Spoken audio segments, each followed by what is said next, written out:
Hiya, so before we get going, I just want to say thank you so much for joining me on this very short webinar. It's going to take no more than 45 minutes because I know you're super busy and in no doubt need of a rest after a really long day. Now I do need your undivided attention for the full 45 minutes so that you really get the most out of what I'm going to show you and so that you can start to get more out of your employees, which is exactly why you're joining me, right? So switch off your mobile phone, shut down Facebook, LinkedIn and Twitter. It's absolutely going to be worth your time. So during this webinar, I'm going to show you what you need to know to save an average of £1,991 per employee per year. So for 45 minutes, you could quite literally save thousands off your bottom line. What I'm going to run through is identifying, understanding and managing stress in the workplace, recognising the two most common mental health difficulties, understanding the importance of the psychological contract, individual personality traits, core self-beliefs and self-monitoring behaviour in employee management. Utilising motivation theory, goal-setting theory, visual imagery, modelling behaviours and problem-solving skills to increase employee productivity and reduce absenteeism. Now, because all of these things work together, they make up the ideal package of employee support. This enables them to work harder without even realising they're doing so. Now, before we move on, nothing I show you is about manipulating your employees in the sense that we are doing something unethical. What you're going to be doing is supporting them effectively so they quite literally become more productive and motivated. Now, you should have received a link to download a workbook. Now, if you haven't yet printed it, please do so now. Research shows that when people take notes, they find it easier to implement anything they're shown, and the point of you being on here is to learn something which will help you with your employees. Right, if you stay until the end of the webinar, I'm going to give you a link to some awesome freebies. Now, these aren't available anywhere else, not on the forum, not on any social media, not on our website. These are just for people who have seen this webinar. So they have been specifically designed and created as tools for you as a thank you for being here today and watching. Okay, you're going to get a workplace wellbeing checklist. Now, some of the things on there are going to surprise you, so it's definitely worth getting hold of that one. A reducing turnover in 7 simple steps fact sheet. Now, these you'll be able to implement really quickly, straight away, and start monitoring the changes. You'll get a stress, depression and anxiety symptom checker and a simple steps action plan pathway. So this is going to help you start to identify people in your organisation who are struggling and give you a few little hints and tips on how to start supporting them. You're also going to get a personality breakdown poster and what that means to employers and employees. So like I said, these tools have been specifically designed so that you can go away and start making a positive impact in your organisation. However, you really are going to have to wait right until the end. So this is me, proud as punch, the day our course was accredited by the CPD certification service. Now, I will go on to the course later at the end of the webinar. This is an option for any of you on here. It's not obligatory, and what I run through with you will give you enough of the key pieces of information you need to be able to go away and do it alone. I'm just letting you know it's there. Okay, so back to me. I'm a psychologist who runs an independent mental health service. Now, this means that I know people. I know how to support people who are quite literally close to being locked away for their own safety, bring them back to some level of normalcy in a matter of months. This isn't easy, and it's taken years of education and training to get where I am today. But I hear you saying, what has that got to do with employees? Well, before I embarked on a late career change, I worked in fast fashion. I started in retail around 16 years ago as a Christmas temp on a checkout in a well-known supermarket. It was a tedious job, but it paid the bills. After a couple of months, I moved into fashion, and after a couple of years, I was given the opportunity to train as a manager. My training was the #1 factor in my success throughout my time in retail. I was trained by an occupational psychologist who showed me how to lead and support a team to success. Now, as I put the knowledge and skills into practice, managing my team went from being a daily struggle to a breeze. Eventually, the less work I was physically doing, the more money the store was making. Now, it sounds counterintuitive, but 100% it was the truth. Because I became so effective, I started going around and troubleshooting failing stores for the companies. Now, either supporting the managers to success, or in some cases taking over as the temporary manager to turn it around and move to fix the next one. In my last role as a store manager, I took on a store which was ranked 78th out of 80 stores and was facing closure if nothing could be done. The store was £60,000 behind target for the year, and they were only 6 months in.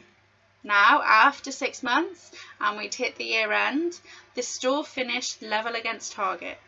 Not only did we claw back the £60,000 deficit, we also consistently overachieved so that we finished even.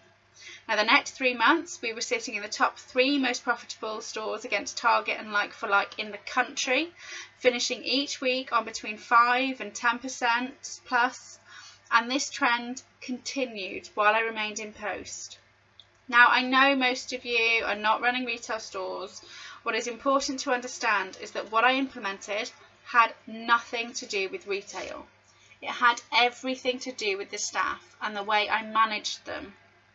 The things I'm going to share can be used across every profession throughout the UK and, to be fair, throughout the world. So on the first slide, on the webinar registration, on the adverts, all over the place, I've been mentioning this £1,991 average save per employee figure. Now, this is not a figure that I've plucked out of thin air. It is one which has had quite a lot of calculation behind it, and it's actually to do with stress in the workplace. Something which occurs in every workplace and affects every employee regardless of their role.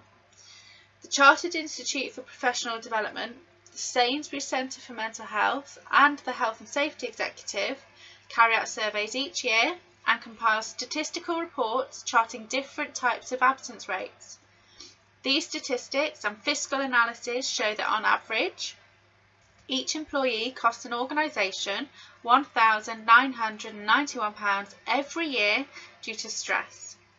This figure is made up from absenteeism, about £266.40, presenteeism £605, turnover £1,160 per year. Now, this figure doesn't include the cost of injury or accidents, because there are no organisational averages in this area.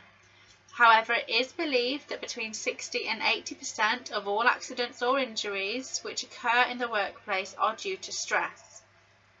Now remember, these are averages across the workforce, so some employees will cost you almost nothing and others will end up costing you thousands or tens of thousands. Before we move on, just take a moment to work out roughly how much your organisation is going to save per year by tackling workplace stress. Simply fill in the box on your worksheet times your employee numbers by £1,991. So if you're not convinced by the figure you've just written down, then before we move on, let's consider the legal implications of not ensuring your employees are well looked after. There are 3 main pieces of legislation which cover employee wellbeing: the Health and Safety at Work Act 1974, the Management of Health and Safety at Work Regulations 1999, and the Equalities Act 2010. Each of these have very specific and very different statements and requirements which surround employee wellbeing, and the most pertinent quotes are on the screen for you now. Importantly, because these are to do with health and safety, breaching their recommendations is actually a criminal offence. And while you may not end up in Alcatraz, which is portrayed in the picture, you may very well end up in prison. These 3 acts and their main points are explained in more detail in our work-related stress white paper, which is free to download on our site, and there is a link included in the workbook for you. Now, if you're not responsible for health and safety, then it's unlikely you've had much training on this, but as a manager, team leader or supervisor, you are bound by these, so it's a good idea you know what you may be inadvertently accountable for. I'm just going to reiterate those 2 points because they are vital in understanding how important the rest of the information contained in this webinar was going to be for you and your organisation. Ensuring employee wellbeing is the most fundamental activity of any manager, team leader or supervisor to both save your business money and avoid a lengthy prison sentence. At no point will looking after your employees not be beneficial.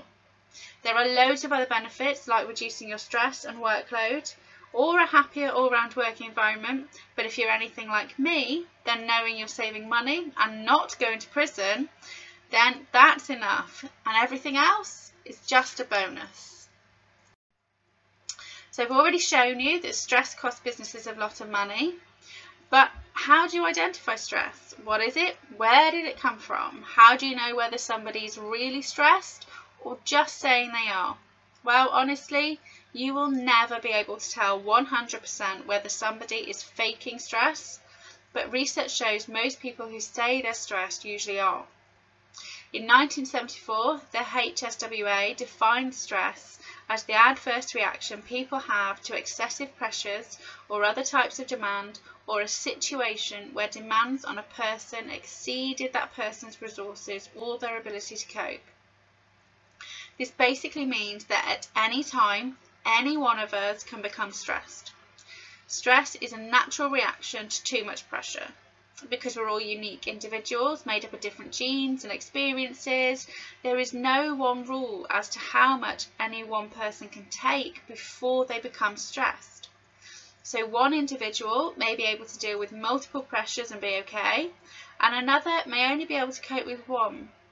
What is proven time and time again is that at some point we all break. Importantly, pressures at home and outside of work also affect us inside work and vice versa. So you may have a fabulous job and have no difficulties with anything you do inside work, but your home life is crumbling around you.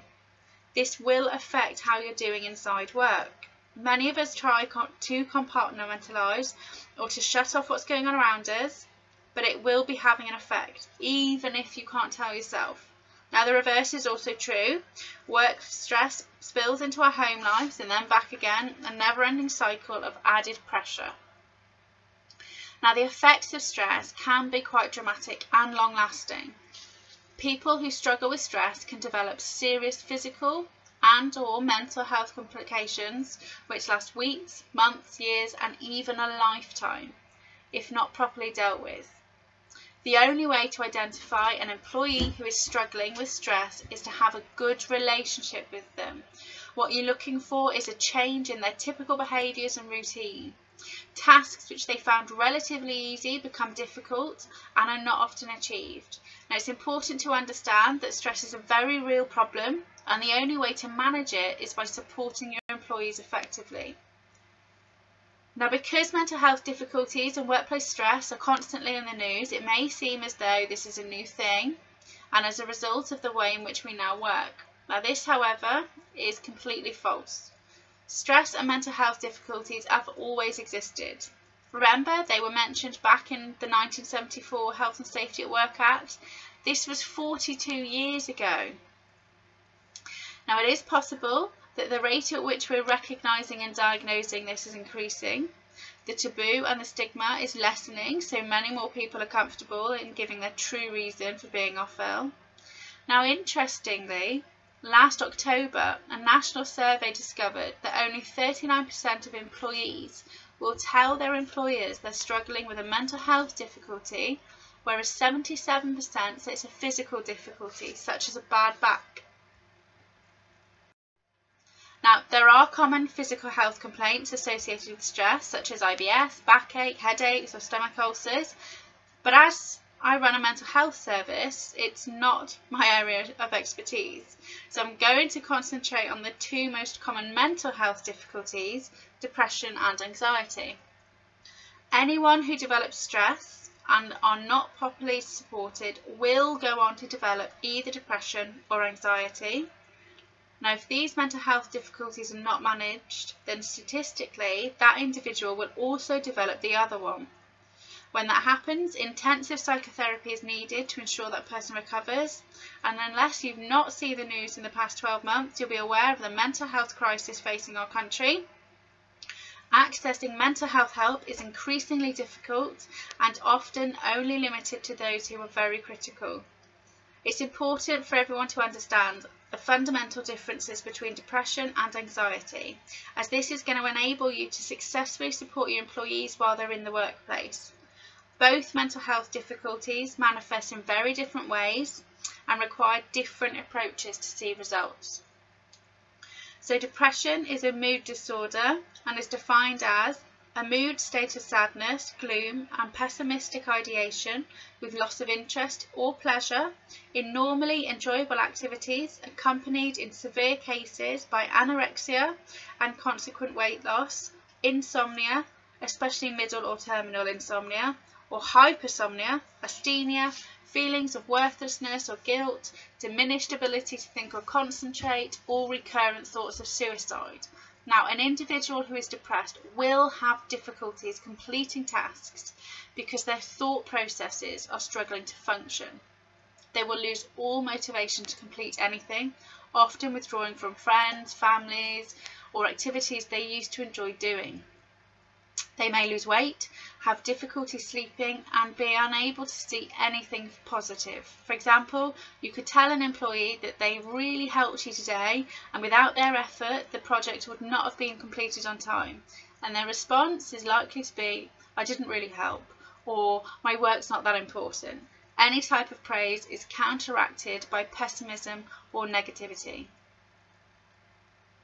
Now, anxiety is defined as a state of uneasiness accompanied by dysphoria and somatic signs and symptoms of tension focused on apprehension of possible failure, misfortune or danger. An employee who is struggling with anxiety will do whatever they can to avoid the task at hand. They may be the person who's always making tea or disappearing from their desk to run errands. Now, anxiety is commonly linked with developing many of the physical difficulties associated with stress, such as headaches, stomach pains, IBS, or general aches and pains. But no matter how many painkillers they take, the pain will not subside because it's been created by that individual's mind. The only thing that stops the pain is the avoidance of the behaviour. It's critical at this point to understand that any pain an individual feels because of anxiety is very real and often quite excruciating for that person. But before you go diagnosing your staff, the most important factor to be aware of in either case is a change of your employee's behaviour. As you'll understand from the next section, we all have different personalities, so some people are naturally withdrawn. Others may thrive on 6 hours sleep a night, and again others may need a lot of social interaction, for example making endless cups of tea for everybody. Now, it's only when your employees are no longer acting as they typically do can you reasonably suspect that they're struggling. What's also crucial to understand is that no one recovers from a mental health difficulty by simply taking a pill. It takes weeks, months and often years to return to normal. Remember, we accept this for physical difficulties. Nobody expects somebody to be in work the next day after having a heart attack or breaking a leg, and it's only fair that we accept this for mental health difficulties as well, especially as our minds are fundamental in everything we do. They are the most complicated things in our bodies and are responsible for ensuring everything else in our bodies are working correctly. Let's at least give them more than 24 hours to recover. Back pre-1980s, when our country thrived on manufacturing, employees and employers had a very basic tit-for-tat work agreement.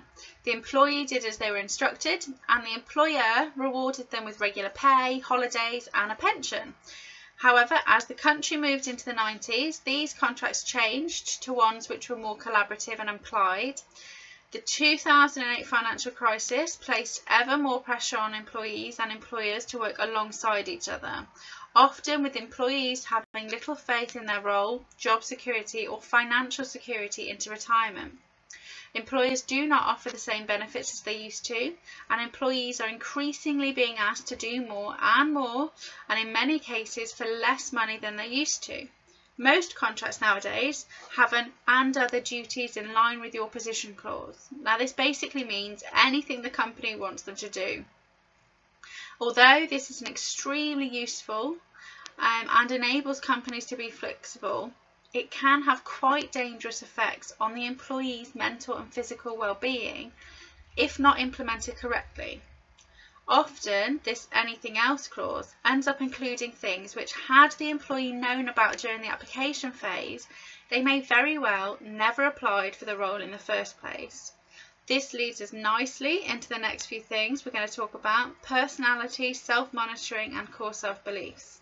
Now, we all tend to have a good idea of what type of personality we hold. Are we introverted or extroverted, conscientious or neurotic, or any of the other types of personality traits?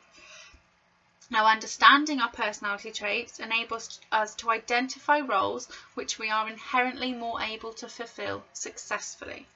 If we apply for a role which we believe fits in with our personality, and particularly our strengths, only to find out that the actual role is completely different, even possibly relies on a completely different skill set, that is going to cause undue pressure, and this, we know, leads to stress and all the other previously discussed complications. Now, within your workbooks, a really quick and simple personality test based on the Big Five or 5-factor module.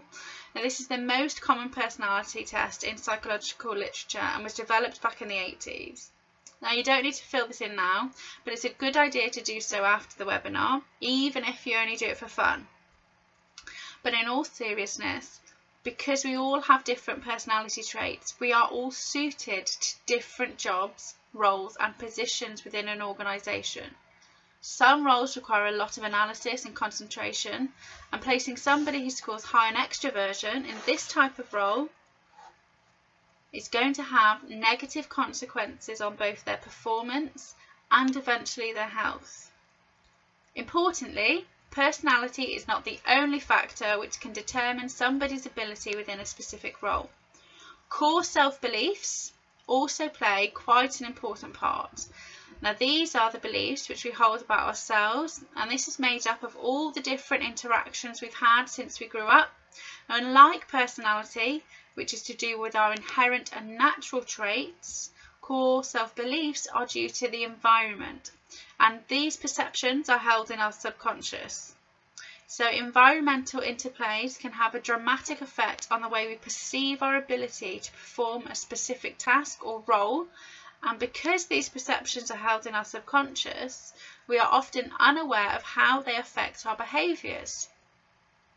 Finally, self-monitoring behaviours also have a crucial part to play in determining whether we're going to be successful in our chosen job. Self-monitoring describes the extent that we monitor and adjust our own behaviours to fit in with the context we're in. Those who are classed as high self-monitors are far more in tune with the world around them and are able to exchange their behaviour very quickly and efficiently to fit in. For example, we have a highly extrovert personality, but they're a low self-monitor. Do you think they will be able to easily adjust their behaviour to fit in with a group of introverts? Okay, absolutely. No, they're not. So, essentially, personality is our genetic natural state, core self-beliefs are our perceptions of how we are, and self-monitoring behaviours define our ability to adjust our personality. Core self-beliefs to match the required situational context. All three work together and interplay with one another. They need to be understood in conjunction. One by itself will not give enough of a picture to really understand an employee's ability to succeed in their current role. Understanding the information in the previous slides is really going to help you understand your employees. This is going to support you in how to manage them effectively or support them if they're struggling. Now, we're going to look at some psychological theories and skills developed from those theories which will help to increase employee motivation, productivity, and reduce absenteeism. It's really important to understand that the same skills are used to support somebody struggling and increase employee motivation and productivity.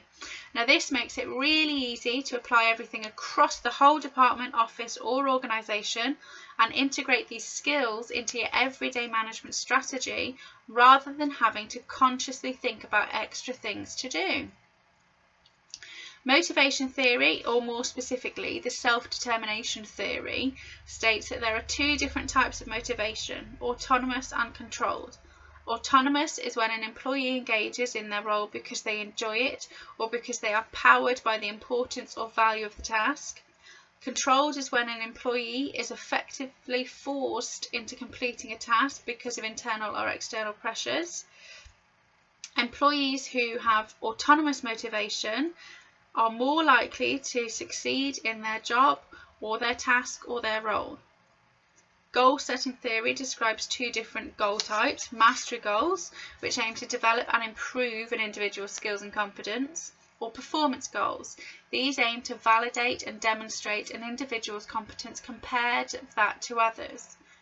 So as individuals, we each prefer a particular type, and if you set a mastery goal for somebody who's driven by performance, then they will be unmotivated to achieve. It can in fact have the opposite effect.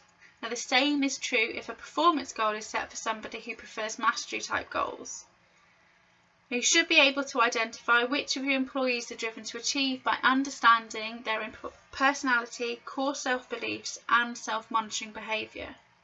Once you know what type of goal they prefer and you've ensured that they are autonomously motivated to achieve, you can harness both of these to increase the likelihood of goal success by using visual imagery and mental imagery. Now, if we break a goal down into smaller chunks and use pictures to signify each of these chunks and rehearse this every day, we're statistically more likely to achieve. Now, for added oomph, you can use mental imagery as well. This simply means visualising the images, and while doing so, incorporate the positive feelings you feel when you've completed the task. This is the same thing that athletes, stroke patients and cancer patients are doing successfully to either achieve their sporting goal or recover from a very detrimental physical illness. Modelling refers to copying the behaviours of others. Now this is based on Bandura's social learning theory and suggests that we learn by ourselves through observing others. And when we copy what somebody does and receive positive outcome, we're much more likely to repeat an action. For example, if we see an employee get a bonus for hitting their target, we're more likely to work hard to achieve our target. And when we receive a bonus, it then reinforces our inherent drive to achieve next time round. Now, importantly, research has consistently shown that positive reinforcement is far more effective at changing behaviour than using punishments, such as withdrawing an individual's privileges. Finally, if an individual is really struggling with stress, then none of the above is likely to make much difference because their cognitive processes are likely to be defective.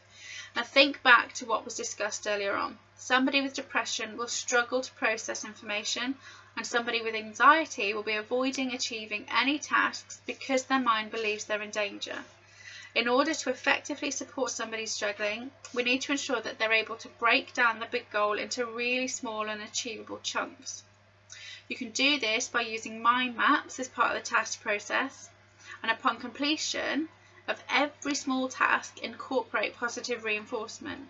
Using this problem-solving technique doesn't have to be reserved for somebody struggling and can ensure all teams fully understand both the goal and how to get there. It also enables you to monitor and evaluate team performance throughout the process rather than right at the end when you've either hit or missed a target. Importantly, by linking small tasks to personality type, core self-belief and self-monitoring behaviours, you will assign the right task to the right person and have a higher likelihood of achieving the target. If all these are used together, there is no way your team will not succeed. So, that's it. It's that simple. By incorporating everything I've covered in this webinar into your everyday management strategy, you'll be able to reduce your yearly outgoings by at least £1,991 per employee and avoid a lengthy prison sentence. So as I said at the beginning, this is the exact method I use to troubleshoot failing retail stores and have very quick and extremely dramatic results on targets and overall profitability. It all boils down to understanding your employees. If you do not know your employees inside and out, you will never be able to identify changes in behaviour, which is the only way to tell whether somebody's struggling from stress. You'll never know how to work out whether they're displaying avoidance behaviours, present in anxiety, or cognitive deficits common to depression. You won't understand whether you're imposing responsibilities on them which are outside of their ability to achieve, as defined by the personality type, core self-beliefs, or self-monitoring behaviours. And you won't know how to utilise motivation theory, goal-setting theory, visual imagery, modelling behaviours, or problem-solving skills to increase productivity and reduce absenteeism. In short, if you don't have a good relationship with your employees, then it is about time you worked on that. Otherwise, you will surely fail as a manager, team leader, or supervisor.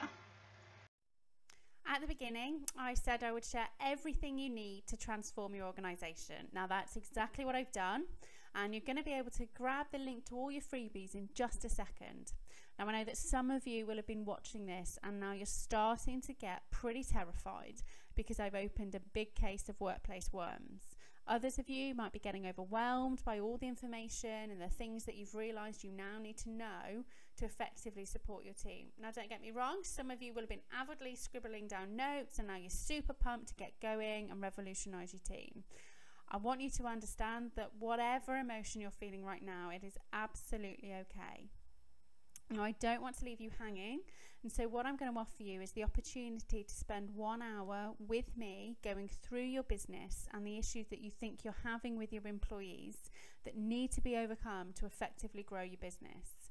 Now I'm sure you appreciate that my time's quite precious, so unfortunately I can't help all of you who are watching.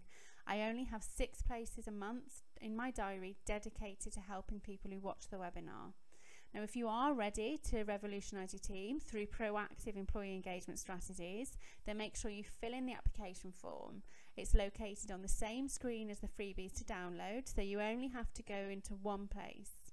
Now, the website link is coming up on the next slide, but I just wanted to take this opportunity to say a massive thank you, and I'm really looking forward to working with you and empowering your leaders. So what do you need to do now? Well, head over to the website. Now the link's displayed on the screen for you. It's www.woodlandpsychologicalservices.com/webinar freebies.hyperterminal. Now this is in your workbook for you as well, so don't worry about scribbling it all down. While you're there, remember to download everything. It is yours to use and it's been designed to help you.